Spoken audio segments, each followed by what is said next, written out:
Recording in progress. Regularly scheduled meeting of the Board of Directors of Sacramento Metropolitan Fire District for Thursday, January 11, 2024 to order. At this point, we'd like to do a roll call. Director Sailors. Here. Director Weber. Here. Director Gould. Present. Director Wood. Present. Director Rice. Here. Director Costa. Here. Director Clark. Present. And for the record, Director Jones and Director Sheets are absent this evening. Thank you, Madam Clerk. Let's go ahead and do a pledge to the flag. If my colleague, Director Rice, would lead us. Ready? Begin. I Pledge allegiance to the flag of the United States of America and to the republic for which it stands, one nation, under God, indivisible, with liberty and justice for all. Thank you very much, Director Rice. Our obligatory Metro cable announcement is the following. This meeting of Sacramento Metropolitan Fire District will be cablecast on Metro Cable 14, the local government affairs channel on Comcast, Consolidated Communications, and AT&T UVerse cable systems, period. This meeting is also webcast at metro14live.saccounty.gov. Today's meeting replays at 2 o'clock on Saturday, January 13th, 2024, and again at 6 p.m. on Monday, January 15th, 2024 on Channel 14. This meeting can also be viewed at youtube.com/MetroCable14, period. Hopefully we don't have to do that every single time. We can just say, see the agenda. All right, now we'll move on to public opportunity to discuss matters of public interest within the district's jurisdiction of items on or not on the agenda. Madam Clerk, do we have any speakers? Do we have any speakers in the room tonight? And I'd like to ask Art to check online to see if we have any speakers. Attendees online, if there is anything you'd like to present to the board, please raise your hand. I'll give the opportunity to speak. Yes, I would like to. This is, Art, can you hear me? Yes, we can.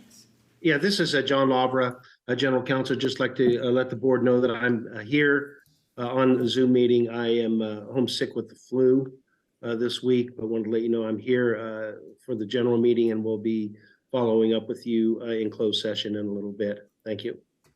Thank you, John. And if we have any questions of John, I think he can two-way communication through Zoom. So thank you very much for that. We'll move on to consent items. We have one item on consent. It's a resolution for Mr. Terry Barnes. And if I could, Cindy, if you would go ahead and just maybe give us a little bit of background of exactly what we're doing in this consent item. So this particular resolution is for Mr. Terry Barnes, who has been a reserve for 47 years out there in the Rio Linda, Alberta area. He has driven Old Betsy in our community in every parade. He's been at every community affair, and he has taught many of our reserves that have later come on as full-fledged firefighters. He is a man of a few years now and has retired. And so I thought it would be a great idea to honor him with this resolution. And on Saturday at 1 o'clock at Station 116, we will be picking him up at his house and taking him to 116 and dedicating Old Betsy to him and giving him this resolution. And everyone is welcome to come out to 116 at 1 o'clock Saturday in Alberta. Thank you. Thank you. I know that we all received an email relative to that fact, and we are deeply appreciative of that. 47 years is quite an honor, and we wish him and his family the best. And thank you very much for, I think, taking the lead in this initiative. So thanks for that. All of my colleagues, if you make sure that tonight, before you leave, you have a chance to sign that resolution. If you haven't, I think there's 2 copies, right, Cindy? We got Yes. 2 copies going around. Anyway, are any questions about that or comments? Director Wood. Is that rain or shine on Saturday? Rain or shine. Thank you very much. Any other questions for that particular consent item? All right, let's move now on to presentation items. We do need a motion just to adopt that You want to do that even Yeah, after, yeah. with it being on consent? All right, let's call the roll. I'll make the motion. Yeah, okay. I haven't made the motion. I thought, okay, Brian, we Sailors. got from I will Director second. Rice, and we got a second. Okay. Please call the roll. Yes. Director Sailors. Aye. Director Weber. Aye. Director Gould. Aye. Director Wood. Aye. Director Rice? Aye. Director Costa? Aye. Director Clark? Aye. Thank you. Motion passes. Thank you. And again, thank you, Director Sailors. That's really nice of you to do. We'll move on to presentation items. We have an interesting title for this one, is Year-End Review of Completed Policies in 2023 and What's Coming? Nice lead in. Director Maddox, go. Fire. The reason it says 2023 is because I presented this presentation to Policy Committee last year, and Director Costa asked me if I would come back this year and present it to the full board. So to jump right in, first, again, I'd like to thank Director Costa for meeting with me and HR Analyst Leslie Miller maybe a couple months ago now, just to offer assistance to us in our policy process. We have a lot of policies, and we want to, make policy committee, what's the word I'm looking for? I'm getting stuck. Fruitful and go through as many policies through the year that we can, so we don't have any gaps in meeting, and bring as many board policies to you all. So, your time is valuable too. So we'll move from there. Meeting with Director Costa was very helpful. I got a lot of feedback and assistance. You obviously have a lot of experience in dealing with policies, so we're more than happy to accept the help with that. So, first of all, I just want to start with kind of the background on policies and policy committee. Going back to 2011 is when the then Deputy Chief of Admin came to the board and said, here's a list of all our policies. Which ones do you want to be board policies? Which ones do you want to be admin policies? And the rest can be, general or specific to a different division or each division. And that kind of decision was made. Not that it can't be changed; it can always be changed. But that's just the guidelines that we've been working off of all these years. So, going back to 2011, like I said, that was kind of decided. So certain policies came to policy committee, which were the admin policies that didn't necessarily need to be bumped up to full board. And then some policies that were board policies would go to admin or policy committee and then move up to full board for approval. Additionally, during those meetings back in 2011, we decided to move job descriptions out of an administrative type policy. So anytime we made a change to the job description, we didn't have to wait to finalize it by bringing it back to the board and wait. That tended to delay our recruitment process because we can't really send out a recruitment until we have an updated job description. So then the board said, okay, let's move job descriptions out of admin policies altogether, make them job descriptions, as long as we use a particular template.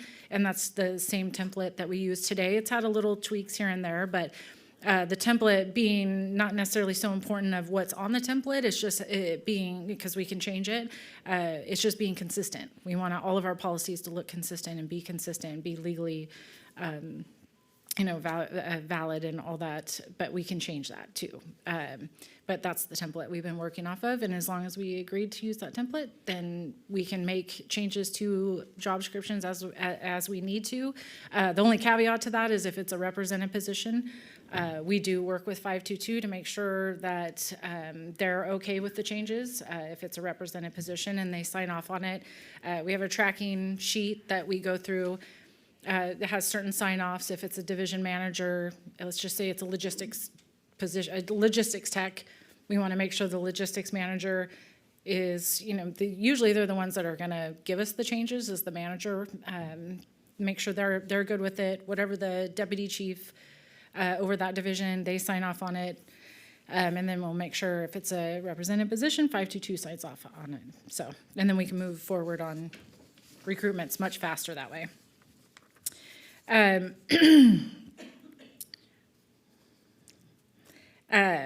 Again, I just want to reiterate that process is always amendable. We can always switch gears, we can change things however you want. As I explained to Director Costa, we could bring all of the policies to you if you want.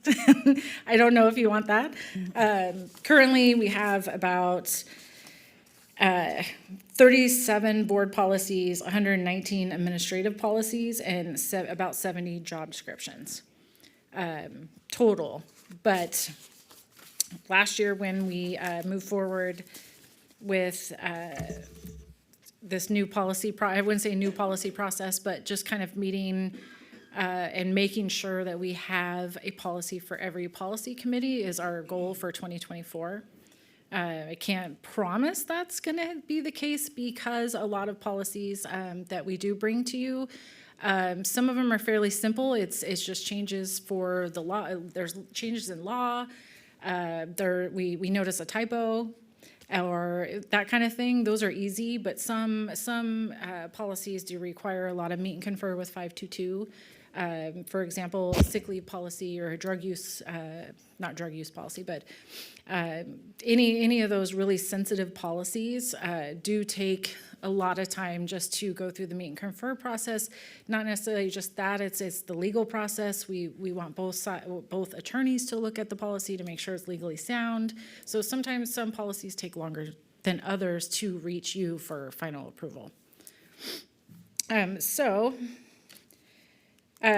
was just an overview from the presentation that I did last year, last month technically, of just the policies that we have completed and some policies that we're looking forward to complete this year. I think it was important to highlight the amount of policies that we are completing and revising that don't necessarily come to you. A lot more of them go to a policy committee and don't necessarily need full board approval, but just rest assured there is a lot of work going on in the background on policies that may not rise through the different levels. So as far as 2023 goes, we completed 32 policy revisions, including 13 administrative, 3 board, 3 general, 3 operations, 7 peace officers, and 3 support services policies. And a lot of those revisions, obviously HR can't take all credit for. We work closely with all the division managers. They're really the subject matter experts of that policy, and they give us those changes. And HR just ensures that it's in the proper template, it's consistent format, we're using consistent language, it's legally sound, 522 will go with it. So it does have quite a bit of a process to go through, but Leslie Miller, our HR analyst, she does most of that work on HR's behalf, but a lot of the initial work does come from the division managers. For administrative policies, include the administrative policies that we did bring to policy committee included a password policy, a policy development implementation, reinstatement policy, the reinstatement rehire policy, financial planning and budget policy, and then 8 job descriptions were revised, but those obviously, as I said earlier, didn't necessarily come to policy committee. We just went through our internal process to make sure they were completed and was able to send out a recruitment that was connected to that job description.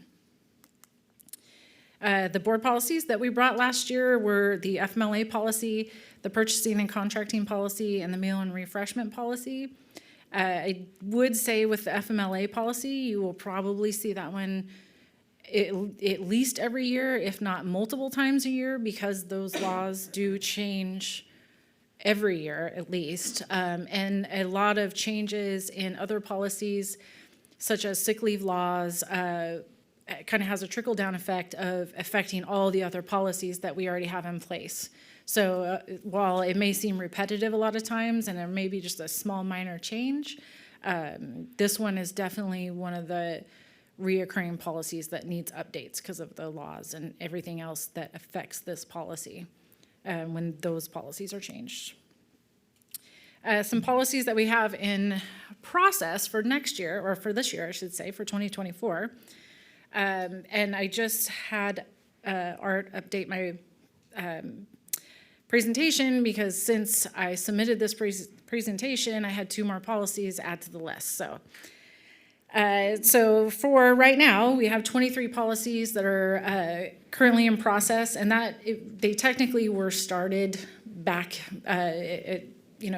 towards the end of last year. So they're, like I said, they're still being worked on, so we're counting those as 2024. There's 8 administrative, 10 board, 1 general policy, 2 operations policies, 1 peace officer, and 1 support services. Of the administrative policies that the policy committee will see this year is the sick leave policy, the donated leave policy for represented and unrepresented, the 56-hour alternate position policy, timekeeping policy, job descriptions, the password policy. The last 2, the password policy and the AI policy, are the 2 that were added just between you receiving the board packet and this presentation tonight. So, and those are both IT policies. As far as board policies that will come to the full board, included obviously the FMLA policy. We already have changes to it for this year. The drug and alcohol policy and procedures, EEOC policy, workplace harassment, workplace violence, non-discrimination, non-retaliation, purchasing and contracting policy, standards of coverage policy, and a travel and conference policy. And this is just not a hard, fast list. It's just what we kind of see in the horizon and what we're already currently working on. This, like I said, some of these may take longer than a year to get through. Some of them are more difficult. Some of them are very simple. Some of them, like, for instance, the FMLA policy, it's probably a simple change of something that happened in the law to the amount of hours or something like that. It just depends on the policy and the content. So that's kind of what's out on the horizon for this year. Again, the process that we currently have in place can always be changed. We bring whatever you want us to bring to you as the board or the policy committee. We're more than happy to adjust. And like I said earlier, we really welcomed Director Costa's help and guidance on what we should be bringing to the board. So other than that, happy to answer any questions on the policies. Any suggestions? Director issues? Costa, I heard your name several times. Weigh in. Thank you for taking the time to come tonight. I know the board has discussed a little bit about, board policies versus administrative policies. And when I first asked the question, how many policies do we have?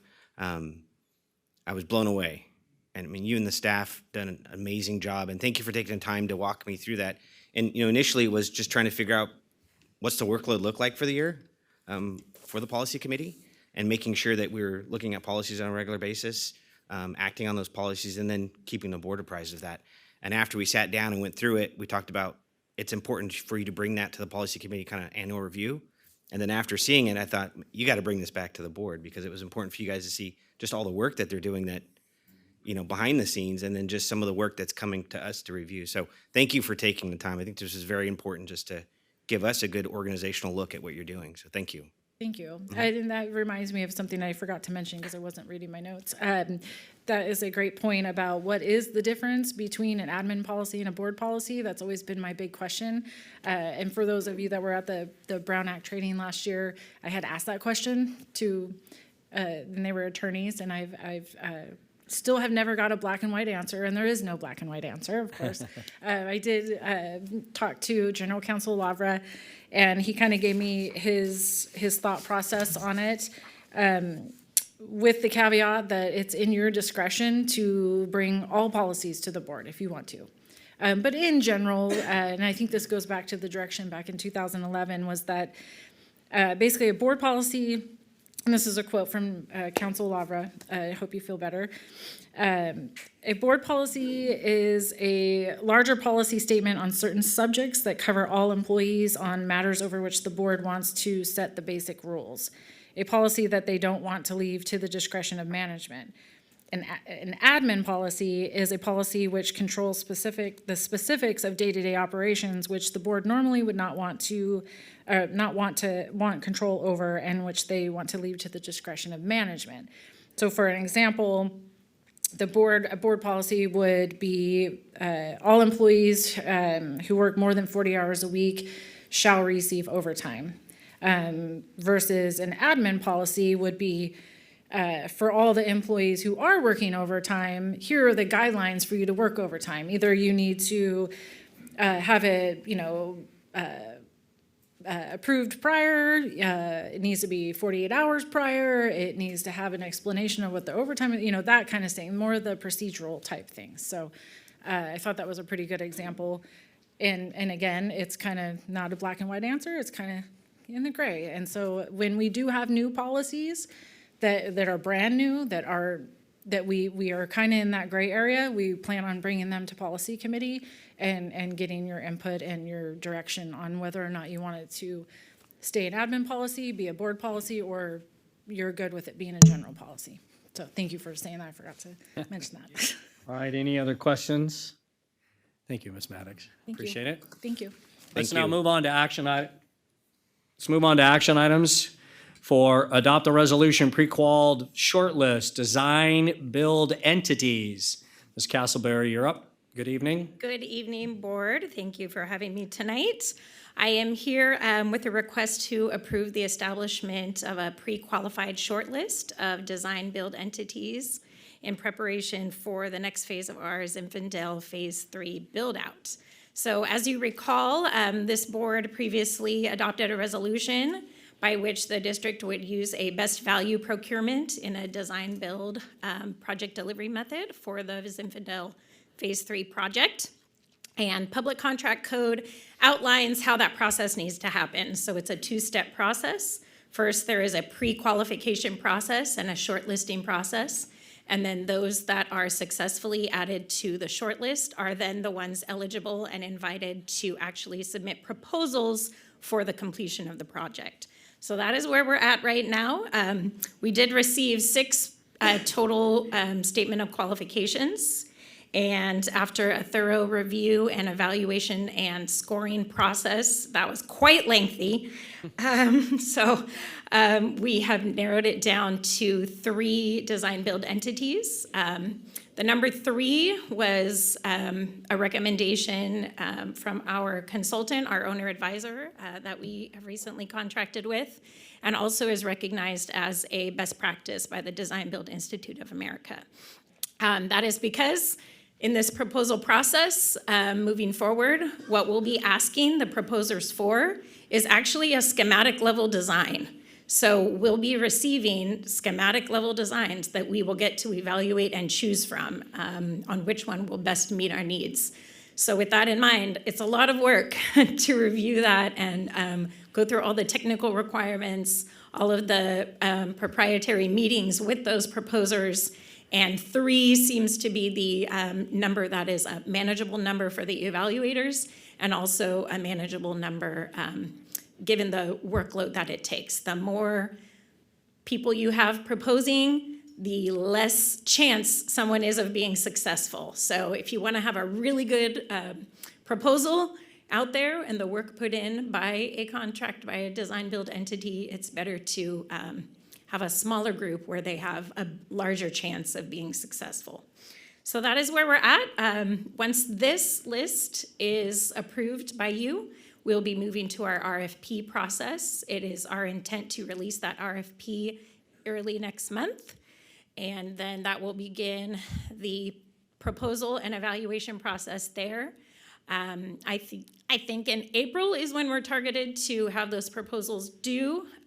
There will be several steps of that process that we'll keep you apprised of.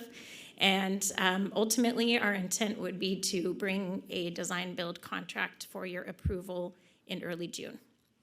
So with that, I'll take any questions you have. Otherwise, we would request that you approve the establishment of this shortlist. Any questions for Ms. Castleberry on this action item? Ms. Castleberry, I have one question. In the review of this materials that was provided to us, I could not see, or I did not read, where these 3 proposed folks are from. What's their home base? You know, do we have somebody from Canada or Rio Linda, or where are they from? Because I think one of the things this board's been attentive to in the past is when we're releasing something of this magnitude, and it is a big deal, that we try our best to find a regional provider, that it goes back into our area. So I don't know if that happened, if it was considered, but I just couldn't see where these folks are from. I know for sure 2 of them are local. Jeff, do you know about, I know Roblin is local and DD Construction is local. Do you know about Swinnerton? Area, right? I think Swinnerton is. I'm sorry, say that I again? think Swinnerton is a. Swinnerton's here. Okay. Sacramento. Okay. And they're all Roblin is Folsom. The third firm is, DD. actually here They're local local too. as well, yeah. Yeah. So all 3. Okay, so I just think I know we've kind of gotten a bit away from that piece, but I think we need to kind of maybe re-look at that issue of when we do all these wonderful machinations to expedite the process and evaluate through matrix. I think that's all great. One of the things I know we were sensitive to was where are these folks coming from? Is the money going back into our local community? If we have reasonable, folks that meet all the criteria. I'm not trying to say they get a significant leg up, but I think we need to be sensitive to that we're not hiring folks from LA if we have people that are qualified to do the work here in Sacramento County. So, We understand the intent. We know how to factor that in. yeah, okay. I didn't see it, so I was curious. Yep, okay. All right, any other questions for Ms. Castleberry on this action item? I just want to mention congratulations. Those are good general contractors. Yes. Well, We're happy. yes. We had excellent proposals and it was hard narrowing it down, so. I know who they are. We They're felt very they're really good general contractors, so. That's excellent to hear. All right, any other questions? All right, Madam Clerk, please call the roll. We need a motion. Somebody and make a sec- motion. Yeah. Make that motion. Yeah, Second. Second. good. First and a second? We got that? Director Sailors, Aye. Director Weber. President Gould, Aye. Director Wood, Aye. Director Rice. Aye. Director Costa, Aye. Director Clark. Aye. Motion passes. Thank you. Thank you, ma'am. Let's move on to reports. I have no report this evening, except for the fact that did have a really wonderful gathering this afternoon before the board meeting of individuals that are experts in our workers' comp area. And it's just an initial gathering where, one, they educated or tried to educate me, which I know can be a pretty significant challenge. But it's really an attempt to keep this ball rolling, and we will get back to this larger body as we get more meat on the bones to that. But I'm really excited to hear from our internal experts and the people that deal with this issue every day. They're extremely excited about some of the recent changes that this organization has made. So I think it's important for the men and women to know in our organization, whether in the field or in the office, that we really are taking this seriously, and people are doing some incredible work to change the landscape of how this particular issue is being resolved. And so we will give you constant updates if we can as we move forward in that issue. That completes my report. Chief, turn it over to you for your report this evening. Thank you, President Gold, and directors, colleagues, members of the public. Good evening, and Happy New Year, since this is the first board meeting.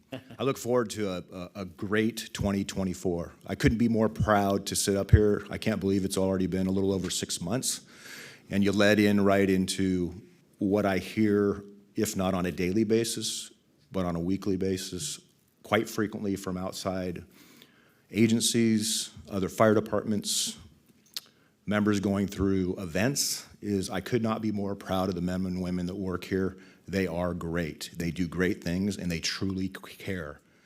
It was represented in that meeting today. So this is a great organization. I can assure you as a fire chief, we are healthy, very healthy. One of the best things I can do as a fire chief is promote people, so we're going to start off with some promotions here, and I would like to invite up Mike Sloan to the podium, please. And a big congratulations to Mike Sloan.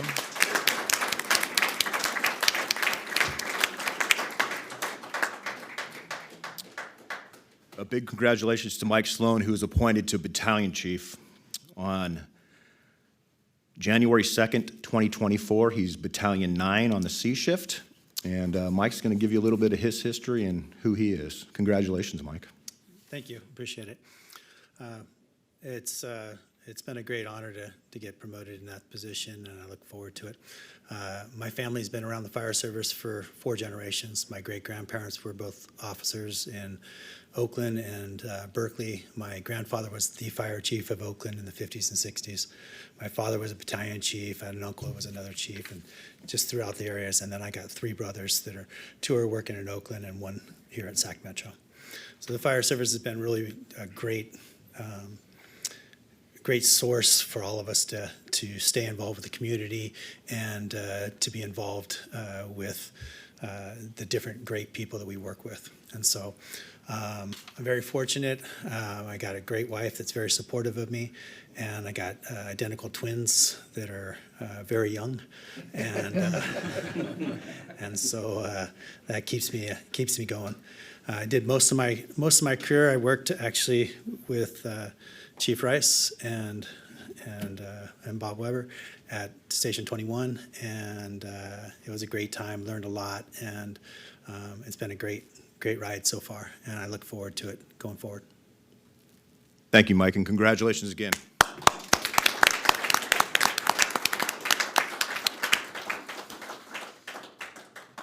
All right, and another one. Congratulations to Daniel Weld, who was promoted to captain effective January 7th, 2024.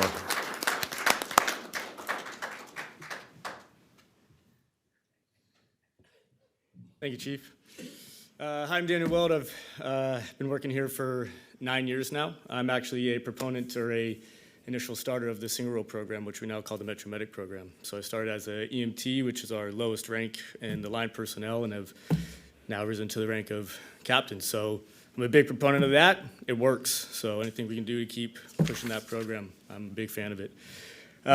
Just had we have a 3-month-old kid. Wait a minute, your wife had a 3-month-old kid? Rita, yeah. You didn't do, It was you did very little. I was supportive during that Oh, process. there you go. Yes. Sweating, trying not to faint the whole time. So, when I decided to take the captain's test, 3 days later, we found out that we were pregnant. So a huge part of my success is my wife supporting me through that process, because that was a critical time and giving me the grace to step away when she did need me in the beginning to study and work hard. I can owe my success to many people at 21. Worked with Chief Sloan there for a while on an opposite shift, and very thankful that I had the crews with me there to guide me through the process. So thank you. Very excited to drive the culture of Metro Fire and keep taking us into the future. I'm very excited for the next 5 to 10 years that this the Metro Fire is going. So thank you. Congratulations, Captain Weld. Congratulations.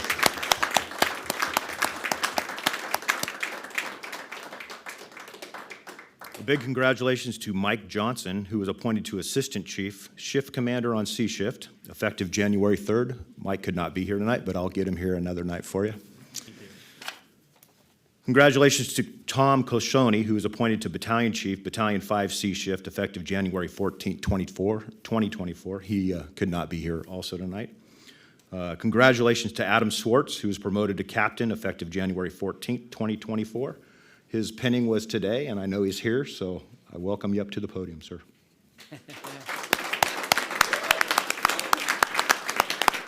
Thank you, Chief House. Hi, my name is Adam Schwartz. I started my career here 17 years ago. I started working in South Sacramento, and I worked there for almost 8 years straight. And around 2010, I met Josh Anderson, who's been my captain since, 2013, almost? No. Yeah, about 2013. So we've been working together for almost, 11 years, 10 years, something like that. I don't know. It just all blends together. And then Jake Kuntz, who's the firefighter, we started working together when I got promoted to engineer in 2014. So it's been almost 10 years we've been working together as well. So I'm very excited to be in this new position, new role. I'm going to be working at Station 24 on C Shift, and I look forward to the way the department's going, the direction we're heading. I just want to be a part of it and do the best I can in shaping up our crews and providing a good service for the public. So thank you. Thank you. Congratulations, Adam.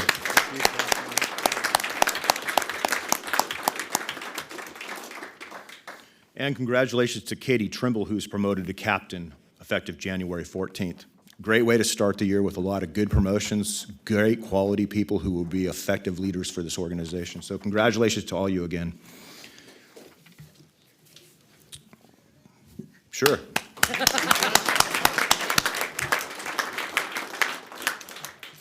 We have an open recruitment for the Metro Medic Program 24-1 class for drill instructors. HR is accepting letters of interest and resumes until Wednesday, January 24th. This is for non-probationary captains, engineers, firefighter, paramedics, and paramedics for that position. Some retirements that we had. Congratulations to Assistant Chief Charlie Jenkins on his retirement. Chief Jenkins retired December 31st after 32 years of great service. And congratulations to Captain Jeff Taylor on his retirement. Captain Taylor retired December 31st after 29 years of great service. So congratulations to both of them.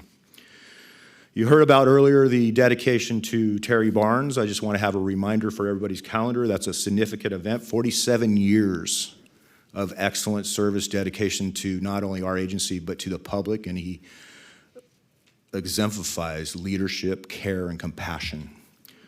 Station 116 will be hosting that celebration. It's for Terry Barnes on Saturday, January 13th at 1 p.m.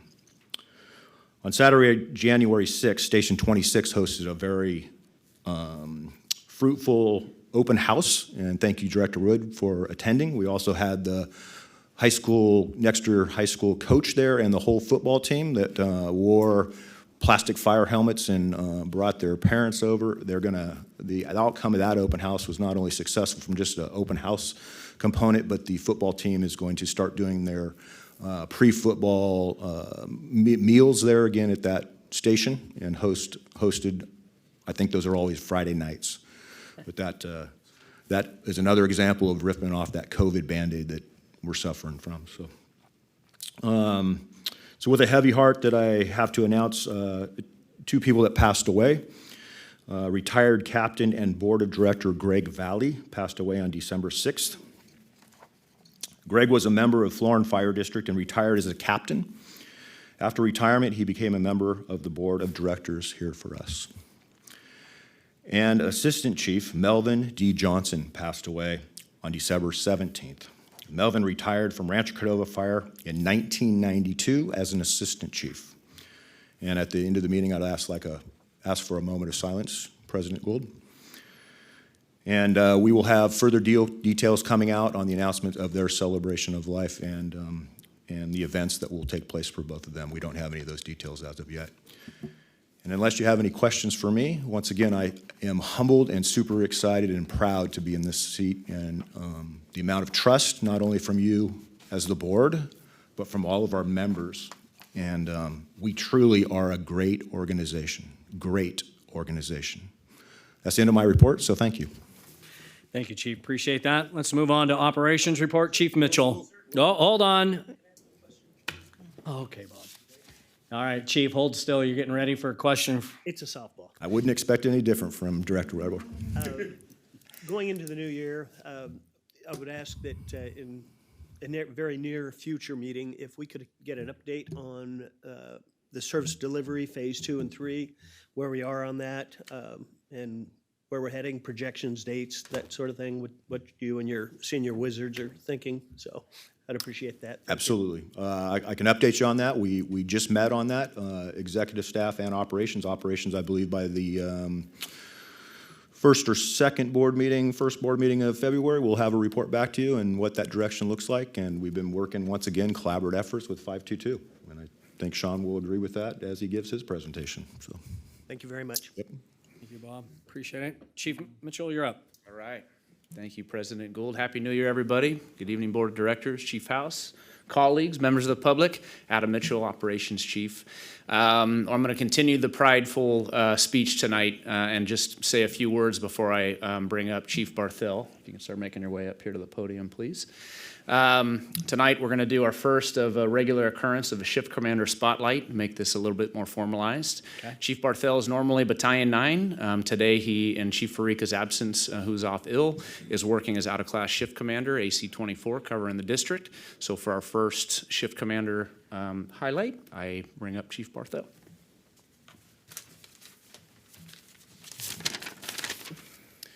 Good evening, Board Directors. My name is Brian Barthel. As you know, our members do great things every single day. And tonight, what I want to do is highlight event that occurred in Battalion 9 with Engine 50 and Medic 50. On December 23rd of 2023 at 7:30 in the morning, Engine 50 and Medic 50 were dispatched to 8925 Vintage Park Drive. When Engine 50 and Medic 50 arrived at the Latter-day Saint Church on Vintage Park, they found a 61-year-old male who was unresponsive, and bystanders were performing CPR. And the patient was playing basketball at the time with about 40 other men and collapsed. About an hour after that incident, I was at Starbucks as I became aware of it. A gentleman walked in, a citizen walked in, came up to me, gave me a fist pump and said, "Hey, you guys are really quick. Thank you so much for your quick response." I'm like, "Okay," and he fist pumps me again. And he goes, "I couldn't believe how quick you guys were and you're so professional on scene, blah, blah, blah." And I go, "Oh, thank you, I'll pass that on." And I kind of didn't know I was in 51's area off Calvine and Power Inn at Starbucks getting a coffee.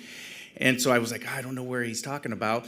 So I go, "Hey, where was the incident at?" And he said, "Vintage Park." Well, I remember hearing that get dispatched at 7:30 in the morning. So when I got back to my office, I walked over there to let the crew know, share the information. I got to them, and at that time, they shared the information with me of what happened.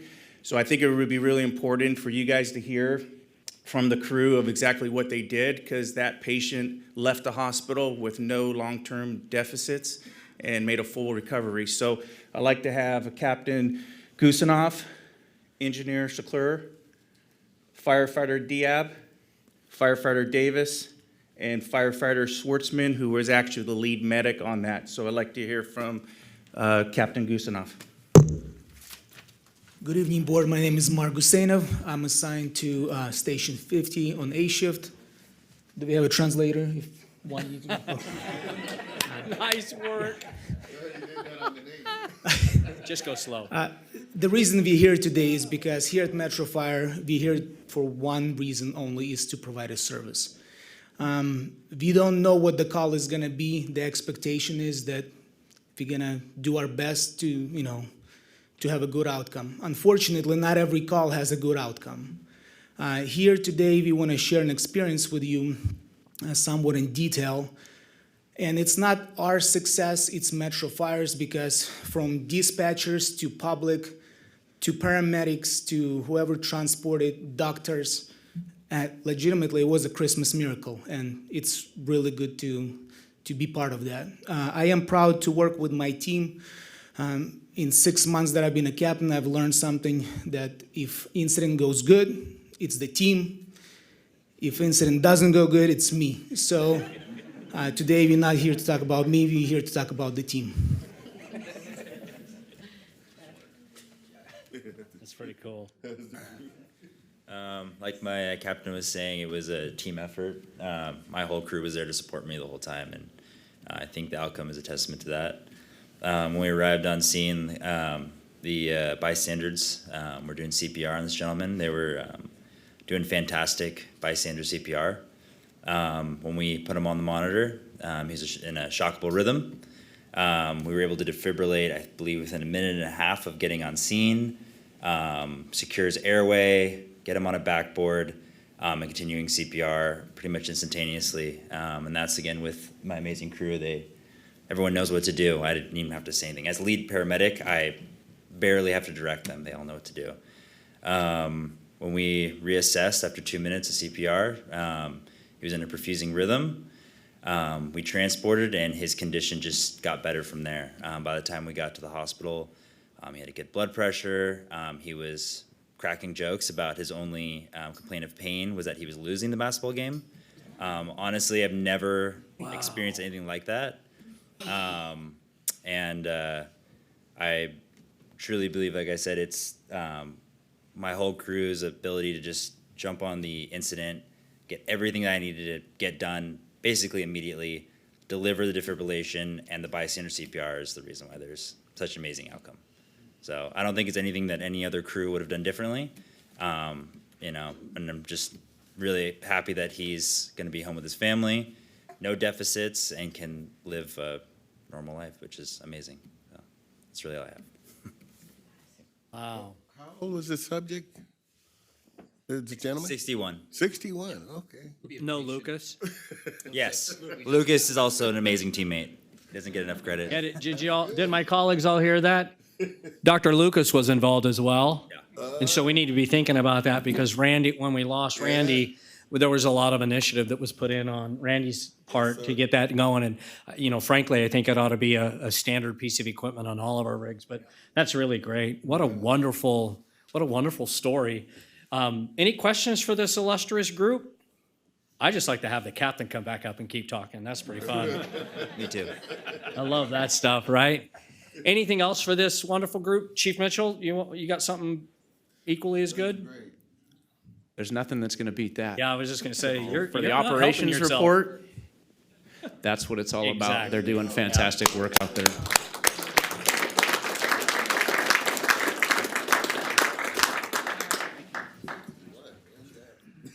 You good? Chief Mitchell, we're good? Thank you, sir. I don't think you have any questions. Yeah, that's all right. I have it in good authority that we have no administrative report this evening. So we'll move on to support services. Chief Wagaman. Good evening, President Gould, directors, Chief House, and staff. Tyler Wagaman, Deputy Chief of Support Services, with your support report. Starting off with the facilities, have been doing a lot of work since we last spoke. They just completed all the electrical requirements for the last phase of our access control project at multiple fire stations, specifically 28, 50, 59, 102, 112, 114, 116, and 117. So a big project they've been working on. That's the tail end of it. So those are the outstanding stations. They just overhauled the old lighting at our academy grounds, so they now have new LED lights, so they can work until the dark hours with the new academy that just started. I'm sure they will be taking full advantage of the new lighting there.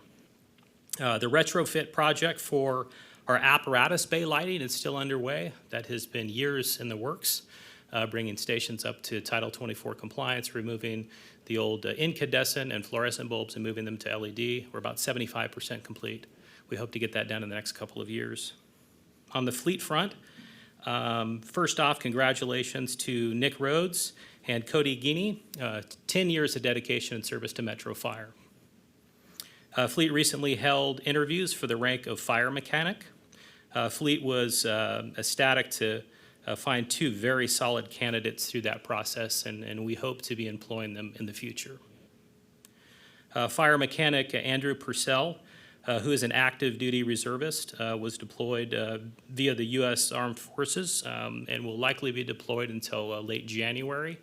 As much as the vacancy does sting the fleet division, that's very much in perspective because we know that he is fighting for our freedom, and there's nothing more important than that. Fleet recently completed putting 6 brand new Ford Type 3 ambulances into service. The feedback so far on all 3 of those new style ambulances has been positive. They just finished 3 brand new fire engines as well. The new Pearson Forcers went into service. That's the last of the 2023 batch.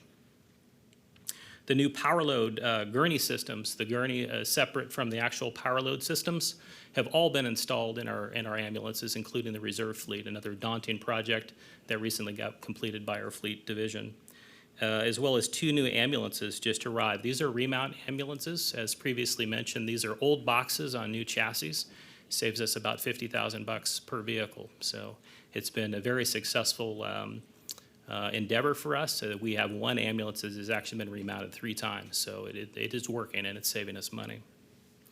IT just completed their annual inspections of fire and security systems at all of our fire stations and administrative buildings. In our communications division, they just finished completing the installation of all of our communications equipment, both radios and computers, and 2 new ambulances, both those remounts, as well as 1 brand new aerial truck. So Truck 23 is going to be getting a new aerial truck here very soon. They're currently working on a brand new water tender that should be completed here shortly. And next on the docket for them is reprogramming all of our 800 megahertz radio system radios, both the mobiles and our portables, over February and March. And a community risk reduction. CRD received, their staff received an appreciation email from Mutual Housing of Sacramento, an affordable housing complex over off of Stockton Boulevard. They were ecstatic at the support that we gave them during that project because there was a mad dash to occupy that building prior to its full completion. So we made sure that as each stage of that project was completed, it was safe to occupy, and we permitted them to do that. Again, they had quite a few people that needed to occupy that facility, and we went out of our way to ensure that they could occupy it before the completion of that project, but of course when it was safe to do so. Our fire investigation unit just completed their advanced officer training, which is a requirement for any post-peace officer in the state of California. The Sacramento County Fireworks Task Force is already planning and has met for 2024 fireworks season. And lastly, New Year's Eve, there was an uptick in complaints related to fireworks, as you could imagine, but I'm happy to report that Metro Fire did not respond to any fireworks-related calls, and there were no injuries, knock on wood. I would like to take advantage of the opportunity and recognize Chief Barthel this evening since he is here. Station 52, for most of you, should know that it's not an in-service fire station, but we utilize it heavily for live fire training.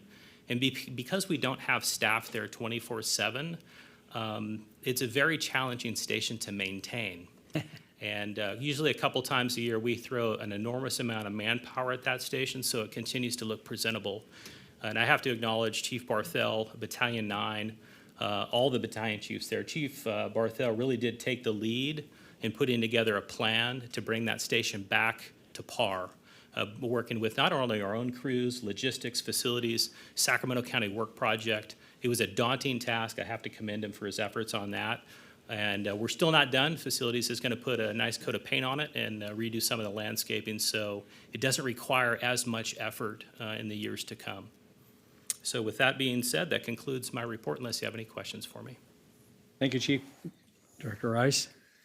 Chief Wagaman, and I want to make sure I understood it, and I've seen them on the road. It looks like we're going back to the Ford cabs, and then I'll only say this about the box portion of it, because we don't ride in boxes, we don't ride in buses, we ride in medics. So it looks like we're going back to the Ford style and I was very disheartened when we went to what I call the Sprinter low bid.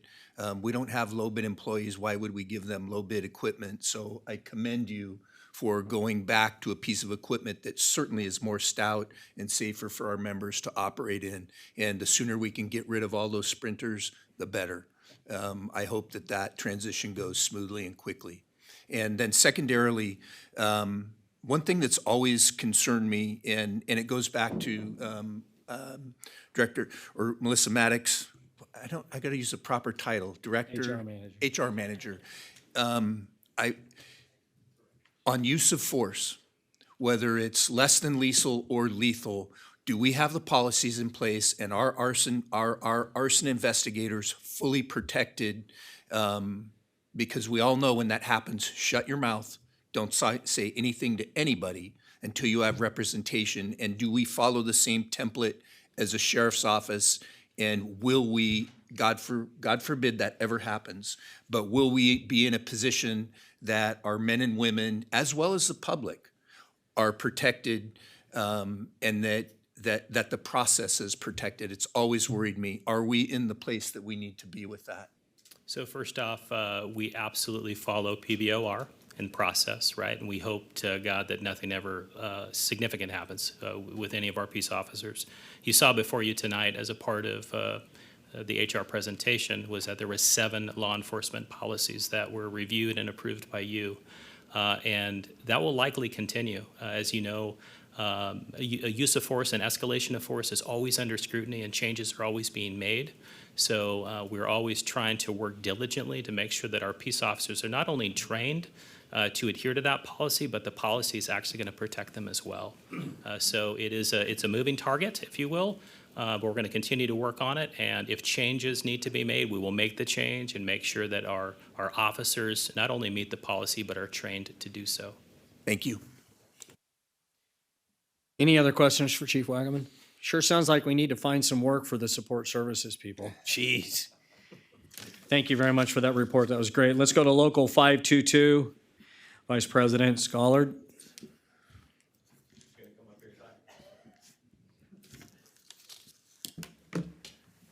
Good evening, Board of Directors, President Gould, Chief House, executive staff, colleagues, members of the public. Sean Schollard, Vice President, interim still. I get sworn in next week at Executive I didn't know Board that, on sorry. Wednesday. So I think every report I've given, I've delayed this time and time again, but it's nice to see my name on the paper, so thank you, Marnie, for that. We don't have to navigate through that process. I'd like to start by saying I hope that everybody had a wonderful Christmas and a Happy New Year. For me personally, this one was very special for me because I got to spend Christmas at home. My oldest is 10, my youngest is 5, and I added it up, and this was our third Christmas that we got to spend together at home. As many of these folks over here can understand, our job requires us to spend holidays in the firehouse a lot of times. And so it was nice to be at home, but the irony in that is once my kids opened their presents, about 5 minutes later, they asked me, so when do we get to go to the firehouse? Because it's just become a tradition for them. So there was a part of me that missed it, and I know these guys probably had just a wonderful time, those of them that worked on Christmas. But great New Year. There was ups and downs through 2023. Some challenging times and some difficult times with members dealing with catastrophic events and things like that. And so I think it's nice to start off into a new year and hopefully be able to learn the lessons that we learned in 2023 and apply those to similar situations that we may be faced with in 2024. So I look forward to working with Chief House, executive staff, and all of you in any of those processes that may come. Also, congratulations and thank you to Matt Cole. I think that he did a fantastic job in this position for being in it for 2 years. I think he was able to accomplish a lot. With that change comes kind of a restructure, and I know you guys have asked me some short-term and long-term goals. Long-term goals will come, and we will sit down together and explore those more. But in the short term, really, I just ask that we let some of the dust settle. We have some rebuilding that we have to do within the local. Losing a person in a position like Matt Cole in that VP role and me stepping into it, there's a lot of blind spots that I'm still navigating through and having to identify. And I have to rebuild the team below me. So succession planning is something that I think everybody needs to work on. When the time comes, you realize how poorly of a job we've done in succession planning, and that's something that I plan to change so that the next person that's up here giving the report for Local 522 doesn't have as steep of a learning curve. So that's kind of the short term. Hopefully in the next couple months, you'll see more faces. I'd like to get more directors and shift reps up here giving presentations so it's not the first time. So you have a familiar face to a name so you can really see what our team looks like and the roles and responsibilities of these folks that step up into these positions to represent the body of the membership in Metro and see what they're really doing. And so that's my plan in the next couple months, really. We have a director's election that's open right now. So somebody that's going to be filling the remainder of my one-year term that I vacated as a director. That'll be closing here in the next month, and then we'll be having 2 deputy director positions potentially up. So this year is a little unique. We added the ability to have a second deputy director. So there'll be more representation for the membership. The whole thought on that is that our membership's just continuing to grow. We increase the MMP, we see buildings going, new fire stations, and so we're trying to get ahead of it. As Metro Fire doesn't really have boundaries, it seems like. We continue to grow, the more bodies end up being here, the more representation that they deserve. So I hope to put those folks in front of you. Congratulations to Chief Jenkins and Captain Taylor. I think that's just absolutely fantastic, especially the amount of years that those folks put into this organization. Congratulations to all the promotions that occurred. Was able to make it to most of those badge pinnings, and I got to give credit to Chief House and this team for the way that they're handling those badge pinnings. I think it's very well received from the membership. It's making it a very special event, and it's memorable for not only these individuals but for their families. You can see it with their families for sure. the kids and stuff. Everybody is just ecstatic when that's happening in the place that you spend your time, in the firehouse where it should be. So, with that being said, I just want to say one of the long-term things that I will focus on, and maybe because it's been the thing that I've been handling a lot, is whatever we can do to navigate through and make work comp better. And it's not that work comp's bad, and it's not that we're not working together on it at all. I think everybody at this organization is doing absolutely everything they can for our memberships. But that doesn't necessarily mean that we don't have room for improvement. I think all of us need to look in the mirror at times, whether you're a company officer, whether you're a firefighter, is there room for improvement? There has to be. There always has to be an opportunity for us to do things better. And if Metro Fire can be the ones that are the leaders, like you've said, President Gould, if we can be the ones that are on the forefront and the ones that other agencies look at and go, man, we want to get our agency to that point, then that's something we can do, because helping navigate folks through one of the most difficult times in their career, from what I've seen, is typically associated to some sort of injury. We love what we do, and the last thing that we want to do is have that taken away from us. And whether it's an insignificant injury or a catastrophic one, that we'll no longer be able to perform the duties of this job. All we want to do is get back in the firehouse. I want to get back in the firehouse. I'm not even hurt, so. But that's really what we want to do. So if we can make that process better, that is something that I will continue to do, and that I promise to the membership that I'll continue to do. And like I said, this team works very, very well. And when I say team, I'm not just referring to the local, I'm referring to Metro Fire in general. We work very closely with HR. We collaborate a lot. We make sure that we're on the same page, because at the end of the day, we all have the same goal. We all have the same goal. We do not always agree on how we get to that goal, and that's fine. That's a healthy relationship, and I think that's important. So without anything else, that's it. I'm contained. Thank you very much. Questions for him? Hold on. I'm going to give you 15 seconds, because I think we have our viewership on these events is probably north of 1 million. So I think there's some people that may not know what Local 522 is about. And I don't know that as a board we've done a good job recently about you got 15 seconds. Tell the population that watches these, what is Local 522, if you would, for me, please? So Local 522 is an amalgamated union.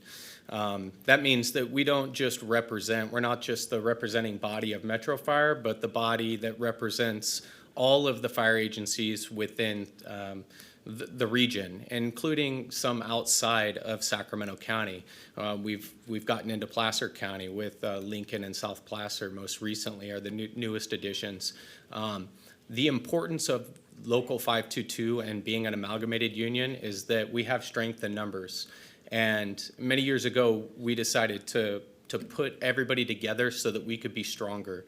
And I think that's important for folks to realize, is that this local is a very powerful union. And it's a very powerful union because we have to work together. And so we know what that is. We have to work with our partners in the city. We have to work with our partners in Folsom, West Sac, Cosumnes, airports, and our brothers and sisters that work in Placer County. We have to come to the table and make decisions that are the best for all of us. We don't just put our individual needs first. We work together. Okay. All right. Thank you. Appreciate it. Any other questions? Thank you. We'll move on. Appreciate it. Welcome to the position. Oh, thank you. Interim. I think he said he had like 2 weeks or something. All right, let's move on to committee and delegate reports. The executive committee this afternoon met to continue the assignments to our board committees. We only made only one minor change, and that was to take Director Woods out of finance as a full-time and make him a backup member of that committee. And because he wasn't present, we decided to make Director Clark a member of that finance committee. Right? Yes. Yeah. Oh, yeah. So you're not here, you got to be careful what happens to you. But and so if you've been serving on a committee of the board, just know that your assignment maintains itself. As most of you know, at the beginning of each year, we ask those subcommittees of the board to meet in their regularly scheduled meetings and to select who will chair and be the vice chair of those committees. So we'd ask for you to get that done and then let our board clerk know of the outcomes, because I think she'll be present at every single one of them. So that concludes that report. We'll move on now to Comm Center JPA. Chief Green. Thank you, President Gould, directors, Chief House, everyone here. Chris Green, Assistant Chief in the Operations Branch. We have not met since your last board meeting. Comm Center JPA meets again on January 23rd, and that's all I have unless you have any questions. Questions? Thank you, Chief. Appreciate that. Ex officio Director Wood on the Finance and Audit Committee. Thank you, Mr. Chair. Finance and Audit Committee has not met since our last meeting. The next Finance and Audit Committee will meet on January 25 at 5 o'clock in this room. Thank you. Thank you for that report. Moving on to Director Costa on policy. All right, thank you. Well, we haven't met yet this year. I think you did hear we have quite a bit coming forward. Sounds like So we have a lot of work ahead of us. Our next meeting is February 8th. However, I'd like to ask that now I think we have an open spot on the committee. So we do have an alternate spot, and I'd ask the board members to consider maybe serving on that committee. You know that we do have two members not present. I'd say just go ahead. We could just select one. Just saying. Just saying. All right. Thank you for that report. Thank you. Anything else, John, on that one? Okay. Let's start with you then for board members' questions and comments. Go ahead. Thank you. I just want to thank the men and women of this organization, especially what we got to hear tonight with the great work of the crew here. So thank you. And HR Maddox, or Manager Maddox, thank you for your report. I think it's great to just see the great work you guys are doing and really bring it to this board for our attention. So thank you. Thank you. Appreciate that. Director Rice? Just want to say congratulations, and actually more thank you to Engine and Medic 50. I know I sat with you guys and was kind of teasing you a little bit, but your level of professionalism and the skill and the teamwork that was described to us and what you displayed just in a little bit of a chit chat that I had with you. I really appreciate each of you and the job that you do. Congratulations on the promotions. And I will say this about Terry Barnes. Cindy, thank you for doing this. I have a family obligation, but I may try to work something out with you. I will say this, when I started as an engineer in Rio Linda, there were two people that you need to make a positive impression on, and one was Wilma Dyer, who's since passed, and the other was Terry Barnes. And this is a long time coming. We will never see another Terry Barnes. So if you have not met this man, I would really tell you to try to make an effort in doing that. And what a long overdue honor. And my hat's off to Terry, and thank you, Cindy, for doing that. Thank you, Director Rice. Director Clark? Yes. Welcome everybody to the new year. I'm really excited about the things that we're going to do in Metro Fire this year. I'd like to see us follow up on some of our strategic plans as we should. I want to congratulate those that were promoted, and just continue doing the great work that we're doing. We're a fantastic organization, and we want to stay ahead of the curve and other agencies and be the model that we are, to let the model for firefighting for all at-risk services that we do, and including our administrative services department. So that's all I have to say, Mr. Chairman. Thank you. Director Weber. I'd just like to say congratulations to all the promotees as well. Thanks for all your reports, first and foremost, but congratulations to all the promotions. Some of you were babies coming through when I was working. Mike Sloan was not. He was still much younger, but congratulations very much. One I have a very special interest in, so congratulations to you. You know who you are. I had an opportunity to meet with Chief House and Chief Bailey earlier this week, and touching on the subject of work comp, I was very, very pleased to hear that not only from the chiefs, but also from the line that keeps trickling in, the changes that we had made in 2023 are making such a huge and significant impact on the way that we are not only accepting or and treating our members, that it is so streamlined now. There is room for improvement, sure, but it is streamlined to the point now that our our successes are great. We're getting our people treated, and the criticisms and/or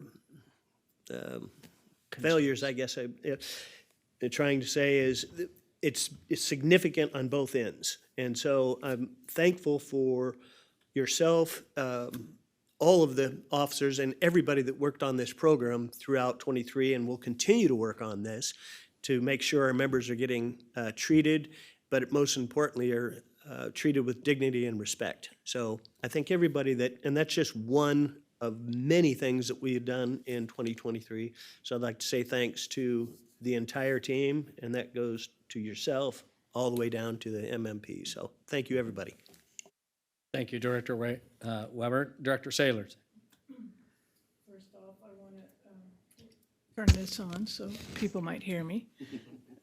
Thank you to everyone out there who's doing such a professional and a great job. I want to have a shout out to Engine 111 and Truck 26 who saved me on Tuesday, January 9th. I got a call from the Parks and Recs workers who could not get their flag down. The rope was stuck up in the top, and they were like, hey, do you know anybody who might help us? And I said, I think I might. So I made a phone call to Engine 111, and I said, can you go guys take a look at this and think you might be able to do something? And I drove over there and met them, and we looked there at their 70-foot tall flagpole. They called Truck 26, and took Truck 26 a while to get there because they caught a first aid call, but as soon as they cleared that, they came over, and Captain Manfredi, Engineer Carey, Firefighter Gross on 111 helped them set up Truck 26, who had Captain Phillips, Engineer Gregory, Firefighter Heflin, and I'm going to need your translator there. Firefighter Goregi? Anyway. It's not a good sign when they don't I know know. what you're saying. Anyway, they had that truck up so fast, so quick, and he went up there, and within a minute, he had the rope that was off the pulley and stuck in the side. They put a new rope in. It took them longer to set the truck up than to change out the rope.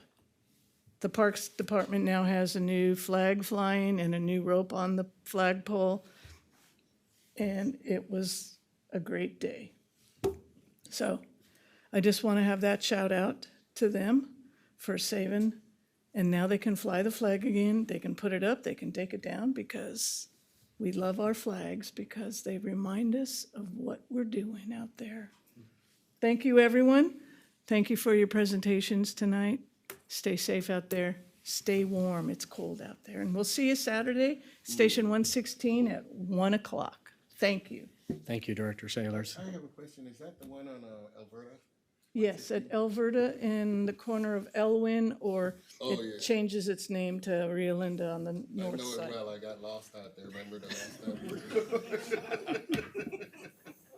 Thank you, Director Sailor. Director Wood? Thank you, Mr. Chair. I'll echo the comments made before me, with the exception of getting lost. But I got a few things. Like the chief said, we had a open house out at Station 26 last week, and it was, despite the weather, it was extremely well turned out by the community. And I just want to say thank you to the crews that were out there for their hospitality in their home. Before the end of the month, we also had a smoke detector blitz out in North Highlands at a mobile home community. And just want to say thank you to Engine 42 that was out there, all the work that CRRD did, and the Red Cross. That turned out to be a very successful event with a lot of smoke detectors going into places that actually had none in some of these houses. I spent Christmas afternoon going around to some stations, so I want to thank the crews at 53, 54, 62, and 68 for their hospitality. By stroke of luck, they were all happened to be in-house when I got there. I didn't have to wait for anyone. But they were all extremely kind and welcoming on that day, and I appreciate all of their time. Lastly, just a reminder, fill the boots. We need to figure out a way we can get this trophy back, Chief. Friday, February 9th through Sunday, the 11th. They are looking for firefighter and civilian volunteers. We need people both out there in the streets, and we need civilians out there to help support them. So I used to always say, talk to Matt. I'm going to throw you out there, Sean. If any of our men and women need help or want to volunteer, I'm sure Sean can put you in touch with the Burn Institute. Valerie is the contact over there. If you guys know the Burn Institute, or you can look them up online and ask for Valerie. Get your name in, get out there, help out. We definitely need to make sure that organization stays strong, because they're there whenever one of our people needs them. So with that, thank you. Thank you, Director Wood, and thank you for all of the leadership that you take on with the Burn Institute. It's quite a thing to watch you do that. Really quickly, folks, I want to thank the retirees for all of the expertise and years of sacrifice that they made to make our organization what it is. And there is a young lady standing out there with an infant that I believe is the wife of the captain. Could she step in for just a second? Ma'am, thank you for your sacrifice, for your husband's success, because it could not happen without you. So thank you, and congratulations to the newborn as well. We heard tonight also that one of our members is now serving in even a higher calling, and that's defending that. And I feel terrible that I don't know how many of our men and women are doing that actively. I would ask that next time we gather, if whoever could find out for us, I think it's an important thing that we know who they are and that we seek them out, and maybe one night they could even give us a video of them telling us a little bit about that experience, because none of us would be able to do anything that we're doing here tonight if we didn't have a free country. And it's those men and women who go out and have a different level of service for us. And I feel ashamed that I don't know who they are. And so if we could just find out to report them in public, that'd be wonderful. We will end tonight's meeting before we go into closed session. And as some of you may know, if you've been around here longer than a week or two, that when I get the blessing to sit in this chair, one of the things that I recognize is that we ask so much of all of you, way more than we should, way more. And so I demand, if I can do it sitting in this seat, that you all go away while we go into closed session. Okay? You do not need to be here. You can't get in there. And when we come out, we can't say much. So I want you to go home or back to your stations or whatever you do while I sit in this seat. So I do not expect to see anyone except the people that are obligated by law to be here when we come back out. With that, I'd like to close this meeting, or adjourn it at least, with a moment of silence for those members of our community who have passed away, and anyone else tonight who needs a moment of silence.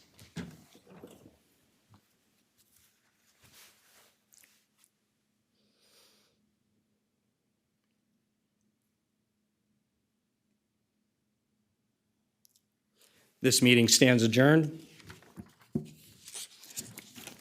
After a bio break, I'll meet my colleagues.